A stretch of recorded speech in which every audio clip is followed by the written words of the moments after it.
Donna Brazile, I don't know if you know who Donna Brazile is, so she's now the head of the DNC. She tweeted this out: an election that is won by suppressing the number of voters is not an election anybody really wins. Okay, let me just say this about that tweet from Donna Brazile. I think it's been well documented that the Democratic National Committee did just that. They wanted to suppress the vote. That's why they wouldn't let independents vote in their primaries. You're not right. Oh, remember that? Remember all the million people in New York? Well, you got to sign up in October of 3 decades ago if you want to vote. So that's the whole thing. Bernie said if we open up the primaries, that's one of his demands. Open up the primary to independents, let people come if they want to participate in the democracy inside the Democratic Party, let them participate, right? So they spend the whole primary not letting independents or trying as hard as they can to suppress the vote of independents and progressive-minded people, and then she tweets out that, and I think Johnny Graz said that I think Donna Brazile is just fucking with us now. Well, actually, if you bring back up that tweet, if we can.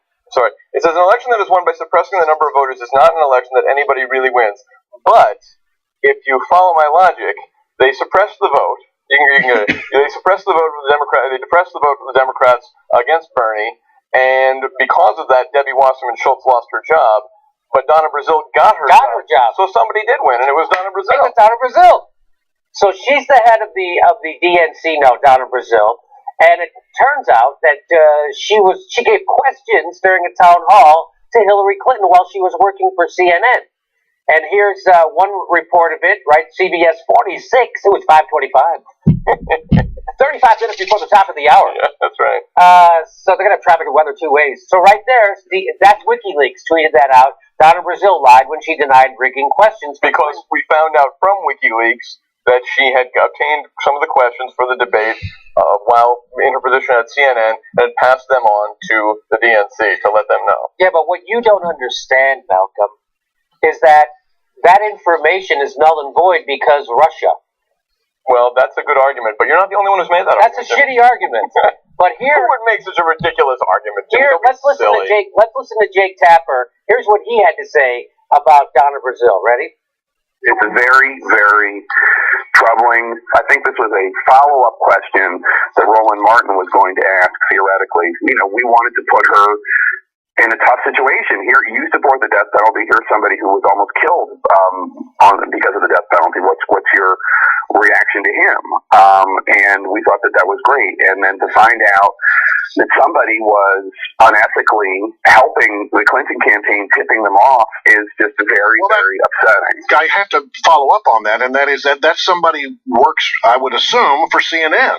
Well, that person was Donna Brazile. Well, but somehow Donna Brazile got a hold of the question. How did she get it? Look, I don't know for 100%. I know that I had nothing to do with it. My understanding is that the email to Donna came from either Roland Martin or someone around Roland Martin, who was not with CNN. He's with a different channel. He's with TV One that we had partnered with. So my understanding is that he or somebody on his team got that question to Donna Brazile. Gotcha. It was not part of the CNN list of questions. It's horrifying. Yeah. Journalistically, it's horrifying. Absolutely. And I'm sure that it will have an effect on Donna Brazile is no longer with CNN because she's head of the DNC right now. Right. But I'm sure it will have some impact on Donna Brazile. And it's very, very upsetting because people at CNN take it very, very seriously. And to have somebody who does not take it seriously, to have us partner with that person, and then they do something completely unethical and share it with Donna Brazile, who then shares it with the Clinton campaign, it's horrifying and very, very upsetting.